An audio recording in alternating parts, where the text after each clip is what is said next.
Hello, everyone. My name is Liz Owen. My pronouns are she, her, and I'm the Director of Communications here at PFLAG National. It has been a while since I have been in this seat to bring you something to talk about live. And it is my first time working with our Interim Director of Learning and Inclusion here at PFLAG National, working with her for over a decade. But in this role, on this show, in her new role, let me shut up and just bring her on. Jamie Henkel. Oh, I think you might be muted. That's okay. We just said make sure you unmute yourself. My goodness, we're just gonna roll with it. It's all right. Yeah. How are you? I am good. I am so happy to be here with you as our interim director, taking on that job, and it is so good to see you. Thrilled to be here. You too. And it looks like you're in a different place, but I think maybe that's a virtual background. It is a virtual background covering up the actual background that is a hot mess today. So very grateful for the virtual backgrounds today. Yeah, absolutely. Well, thank you so much for kicking us off. I know you're going to be with people in the comment sections on various platforms. So we will see you soon, maybe. Have a great show. Thank you. Hello, everyone. My name is Jamie Henkel. My pronouns are she and her. And I am the Interim Director of Learning and Inclusion at PFLAG. And I want to thank you all so much for being with us for something to talk about live. As you know, we have shifted to a monthly format, but the format is still the same. We pick a news article, we craft a couple of questions, and we invite a couple of people to have a conversation with us. And this month, because it is LGBTQ History Month and we have National Coming Out Day coming up and International Pronouns Day and Intersex Awareness Day, we wanted to have a conversation about coming out. And the article that we selected is Coming Out Isn't Actually Over, Here's Why, from USA Today by a journalist named David Oliver. And because I think this is such an interesting conversation, I'm not going to give any insight into what I think. I just want to bring our guests in to really get into our conversation. So I'd like to introduce a couple of members of the PFLAG team and family, Mackenzie Hart, Jackson Alder, and Caroline Crowder. Hi, everybody. How's it going? It's going great. How are you? Thumbs up. All right. Well, so I think that first, I would love it if everybody could introduce yourself and tell us a little bit about how you're connected to PFLAG. And if you're willing, let us know sort of how you identify and whatever you're willing to share in that regards. And Caroline, how about we start with you? Awesome. And also, I didn't answer your question earlier, so sorry about that. I'm doing great. But my name's Caroline. I use they, them pronouns. And I was PFLAG's summer and fall advocacy and policy intern. So excited to be here. Yeah, thank you. And Mackenzie, how about you next? Hey, Jamie. My name is Mackenzie Hart. I am the Learning and Inclusion Manager here at PFLAG. So Jamie and I just did 3 trainings today, so we're both a little excited to be here, but it's been a good but tiring day. But I identify as bisexual, and that to me that means that I can be attracted to genders like and unlike my own as my identity. And Jackson. Hello, my name is Jackson. My pronouns are they, them, and I'm the Senior Digital Strategist here at PFLAG National. And I identify as a trans and non-binary queer person.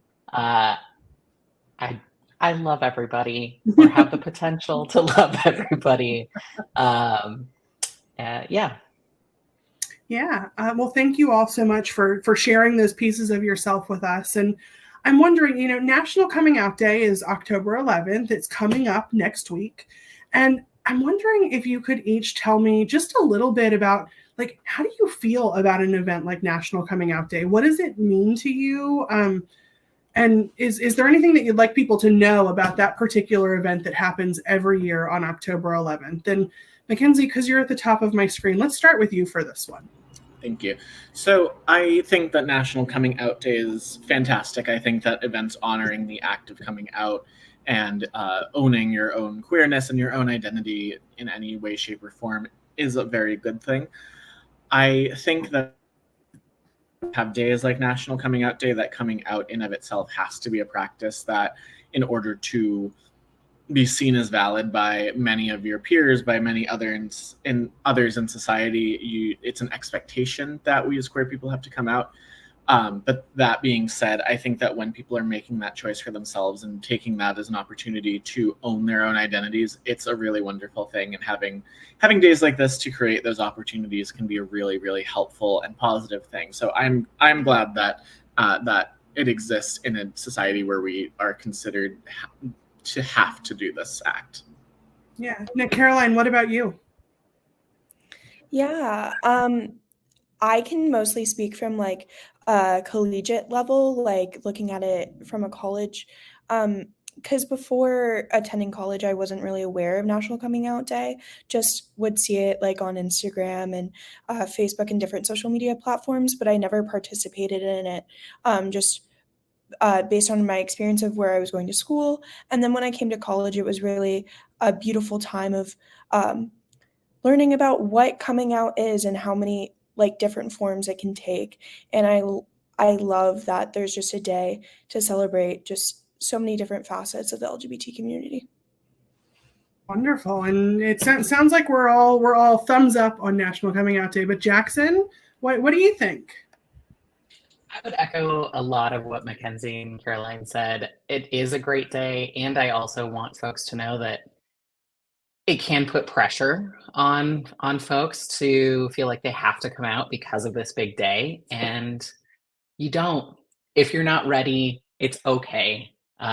You are valid, you are celebrated and loved, regardless of if you're out to everybody, if you're out to nobody, or anything in between. Yeah, well, and Jackson, that's just like a phenomenal lead into my next question, which is I'm wondering if you all have any resource recommendations for people who are thinking, you know what, National Coming Out Day is coming up, it's next week. And I'm exploring my identity and I don't necessarily know what that means for me, or I want to share, but I just haven't yet, or even like I'm struggling because I feel like people are unsupportive. I have come out. Do you have any resources that you would recommend to someone who was thinking about National Coming Out Day as this opportunity to share a part of who they are? And Jackson, why don't we start with you this time? Sure. So I'm biased because we all work together, but I would say our resources at pflag.org, there's tons of resources, whether you yourself are coming out, whether you're a parent and are finding out that your child or your loved one is coming out. We also have resources for coming out later in life. I think we have a wealth of them that can be helpful for anybody related to coming out. Awesome. Thank you. Now, Caroline, how about you? I think your perspective on a college campus would be really interesting. Yeah, plug PFLAG again, but also I think utilizing the online space is so important, especially when you're figuring out and you have those big questions and you don't have the space to explore those. So just like utilizing as many online resources, but making sure that they're safe. And I think personally, I think the Trevor Project has like a multitude of different resources, but especially their talk space. I know a lot of high schoolers utilize that. So plug the Trevor Project. I like them a lot. Yeah. And Mackenzie, how about you? Well, both Caroline and Jackson took the examples I was thinking of, but one very specific PFLAG resource that I recommend is our When Someone Comes Out PFLAG Academy online training, which we have recorded, and we have a resource page. And on that page, we also have a lot of links to other groups that are LGBTQ plus connected and might be connected to other communities, and talk about some of those intricacies around coming out based on whatever other communities you're a member of. So I would definitely give that specific page a look. Awesome. Thank you. Now we're going to get a little bit more personal with the questions that are coming up, so I hope you're ready. But I'm wondering if you can each share sort of in your personal experience how often you feel like you have to come out to other people, and like what are the kinds of considerations that you make to decide if a space is safe enough for you to share that part of yourself. And do you ever feel like there's like an obligation to be out in a particular space? Because it's such a nuanced conversation for so many. So I just love to hear your insights. And Caroline, why don't we start with you with this one? Could you ask what the first question was? Sorry. Yeah, absolutely. So it's really just sort of, how often do you feel like you have to come out to others? And are there spaces where you feel like there's some sort of obligation for you to be out? Mm-hmm.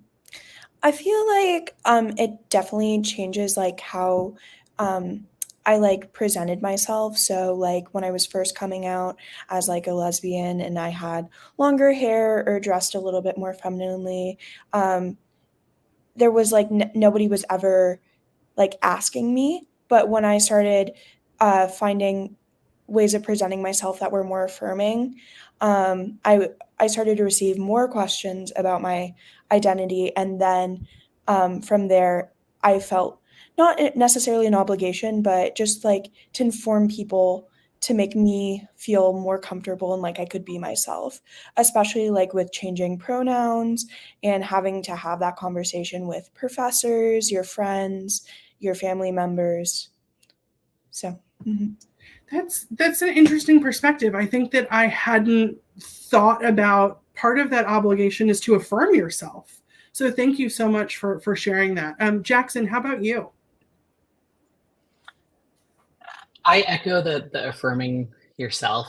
I have to come out almost daily because I am trans, because I am non-binary. If I want to feel respected, I have to let folks know, hey, these are my pronouns.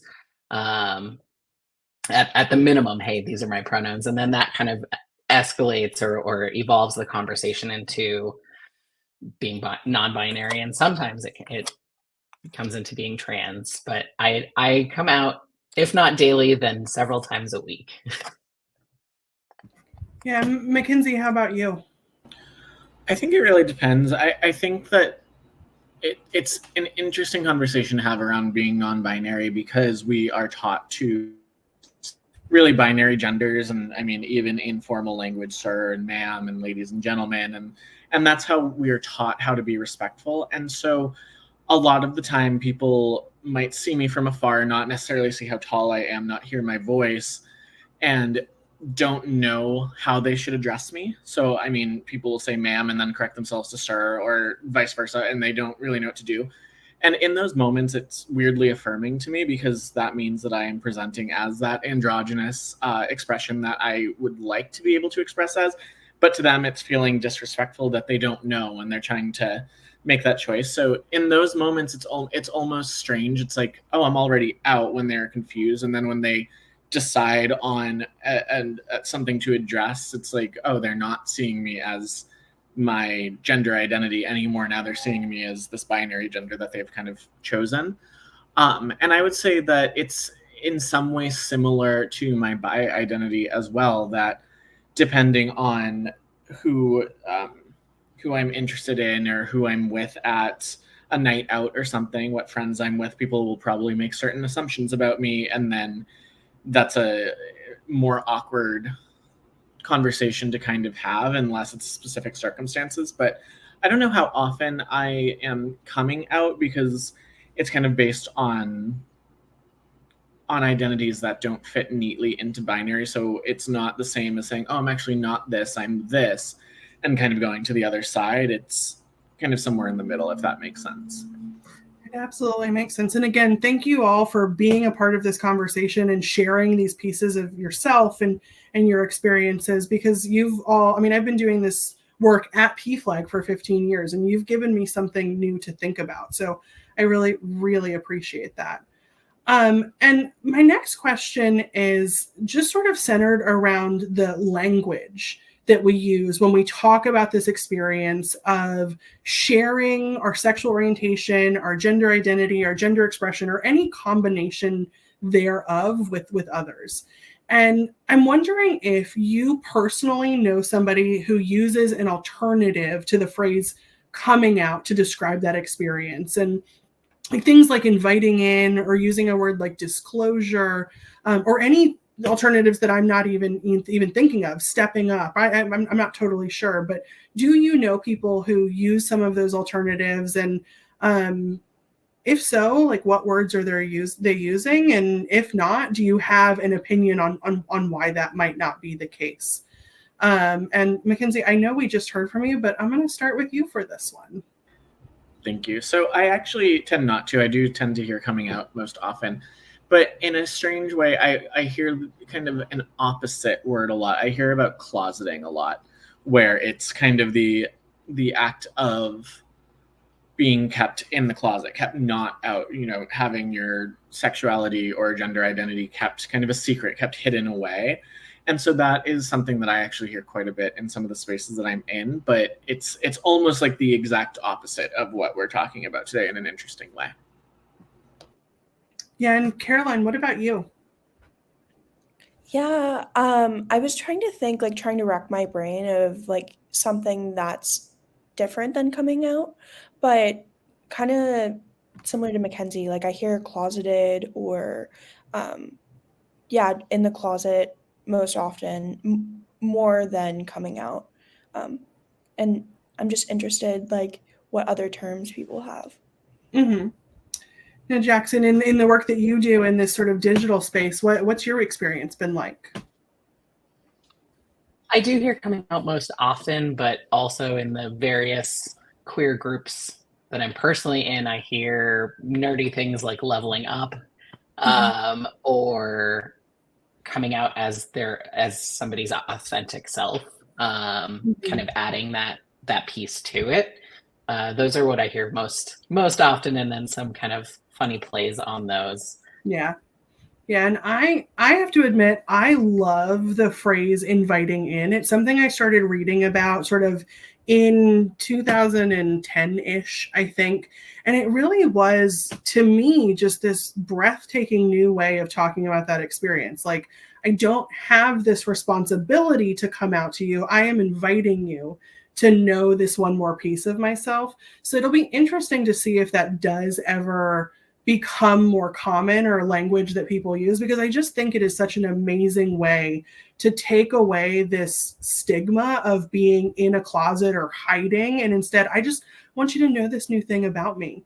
And that does sort of bring me to my next question, which for all of you, I'm wondering, do you think that this idea of coming out puts too much responsibility on people who are LGBTQ plus? Like, what does coming out mean for people who defy labels or who have more fluid identities that shift and change over time? And honestly, do you think there will ever be a time where we're able to say, hey, people don't have to do this? We don't assume that being straight and cisgender is the default. And Jackson, I'm going to start with you on this one. Sure. So I hope, first off, I hope that we get to a time when people don't have to come out and when cis and straight is not the default. I think we're a very long way from that. And in the interim, I do think that it can put pressure on folks to constantly have to come out, or as their gender identity and sexuality evolve. I know for myself, I ended up having to come out twice. First when I was came out as a lesbian, and then again when I came out as trans and queer. And I hope that we can get to a place where generally folks understand that these things, gender identity and sexuality, can be fluid, or they can evolve, they can grow as we as humans grow and have more experiences and go through life. Wonderful. Thank you, Jackson. And Mackenzie, what about you on this one? Do you think that there's too much responsibility placed on people who hold these identities? Do you think we'll make it to that day that Jackson hopes for? I think yes. I think too much responsibility is put onto us. And I also think that it stems from this belief that you have to be out to non-queer people in order to be seen as valid, because non-queer people drive the mechanisms of culture and society in such a way that it feels like a requirement, which I just don't think is good. I don't like that. But I also don't know what the solution in that particular situation is, where then it becomes, you know, our people who are like, our identities that fixed, our identities able to kind of shift and change? Can people who don't outwardly identify in certain queer ways? And I just don't have a straightforward answer on that. I don't think anyone does. I don't think anyone could. I do think that my hope is that one day we do get to a sense of not needing to come out. But I think that, like Jackson said, we are not anywhere close. I don't know if any of us will see it in our lifetimes, but I think that there would need to be a lot of work done across the board to erase a lot of the binaries that we have built up in our head, a lot of unpacking those biases we have. Because even when people say things like, oh, we shouldn't assume what someone's sexuality is, or we shouldn't speculate on someone's sexuality, what they're always saying is we shouldn't talk about if someone's queer. We shouldn't violate that privacy, which is a good sentiment to have. It is something that we should say. People should be able to have privacy if that is what they are seeking out. But as a result, it means that we are always making the assumption that someone is straight and cisgender. I mean, a lot of people who are very immersed in the movement and in trans rights and in a lot of these campaigns and really are well-meaning and have put the work in, still ask questions like, oh, what gender is your baby when the baby is being born, or having those experiences, because we haven't done all of the unpacking that we need to do. And not saying that judgmentally, I have a lot of friends who identify as non-binary, who are very much aligned outside of those expected gender identities, and they will still ask those types of questions and they'll still have those types of conversations. So when I'm saying we need to unpack it, I mean everyone, including people who have already done a lot of the unpacking, because it's so embedded in how we're feeling. But of course, that can only really happen when we do push back against the threats that are happening against us. That these are higher level conversations. These are very internalized conversations. They are so important if we do want to reach the level that we're talking about. But when there are active threats against us, including physical threats, there are things that need to be dealt with more, or there should be more priority. But that should always be our overarching goal, I think. That was a very long answer, but I hope that it all made sense. It absolutely all made sense. And Mackenzie, you know how much I appreciate you. And thank you again for sharing your insights and your experiences. Caroline, is there anything that you want to add to that, just from your life and your experience? Yeah, I really liked like so many different parts, and it was like kind of grabbing onto a bunch of different parts. But I think it really is a process of unlearning and then relearning, especially how we went back to in an earlier question about like ladies and gentlemen, or like using more gender neutral language in group settings. Like both calling out, but also like calling in and checking in with the people who use that language. I think it takes off the obligation of people who are queer presenting or in queer spaces to like do that work. Yeah, I like everything that everybody else said.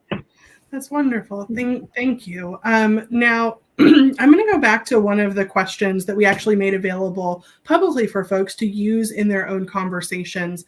And this is probably a quick one, but I'm wondering if you can each personally identify or think of a public figure, maybe an actor or an athlete or a politician or somebody in the sort of public sphere who their coming out story, that conversation that they were having in that public sphere impacted you personally, helped you to understand who you were a little bit better, or communicate with somebody in your life about how you identified, because I think that is an experience that a lot of people have. So I'm just wondering if there's anyone that comes to mind. If not, that's totally okay. But I'd love, Jackson, if there's anything that comes to mind for you. It does. Yeah. I'm laughing. It's very lesbianic, and I love it. When Melissa Etheridge came out in 1993, that for me was a bit of a light bulb moment for me of like, oh, so there's this thing that I can maybe have words to from how I was feeling. And then that kind of progressed of like, oh, yep. Yeah. Yeah, thank you. Thank you. Caroline, how about you? I'm gonna think of like really current icons. Like I think Elliot Page did a great job. I love Page Boy. And then a new podcast that like came out like a few months ago, Handsome, with Mae Martin, Tignataro, and Fortune Feimster.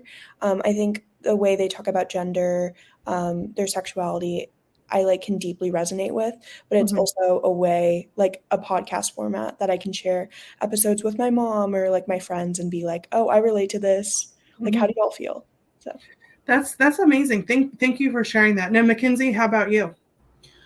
There have been many, but one person that came to mind when you were asking the question was Miley Cyrus, and it was partially because she had talked about kind of her experience of gender identity, which many headlines just said that Miley came out as gender queer, but I actually never saw that in an official quote, so I don't know what exact language Miley was using there. But I do remember Miley talking about being pansexual and describing it in such a way that was very bi-erasive. It was very much erasing the experience of bi people by saying that pansexuality is trans inclusive while bisexuality isn't, which is just an untrue thing to say.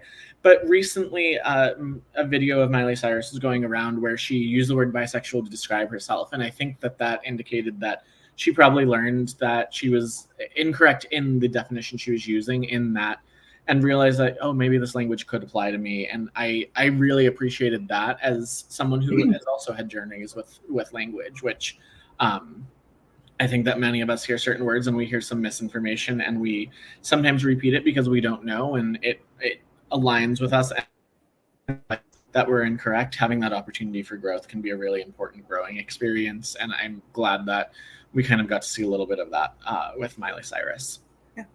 Thank you. And Miley's getting a lot of love right now, so I appreciate that. And I just want to note that, you know, bringing the ally perspective into this conversation just a little bit, I have a vivid memory of one of my very closest friends from college's dad, after I started working at PFLAG, telling me, you know, well, when I was a young man, I had a lot of problems with people who were a part of that community. And when I found out that Freddie Mercury was a member of the LGBTQ community, it just changed my perspective on everything. Because if Freddie could be bi, then, you know, maybe the LGBTQ community was okay. So it was an interesting insight that I couldn't help but mention after hearing some of those stories that you just shared with us. So we've got a couple minutes left, and I'm wondering what is your number one recommendation for allies like me who really do want to demonstrate support to someone in their life who has very recently come out and shared this piece of themselves with the world around them. And Caroline, why don't we start with you for our last question? I love that this is the last question. I think it first starts with listening, but I say it as like also actively listening. And then once you have built that basis of listening, you can then take action.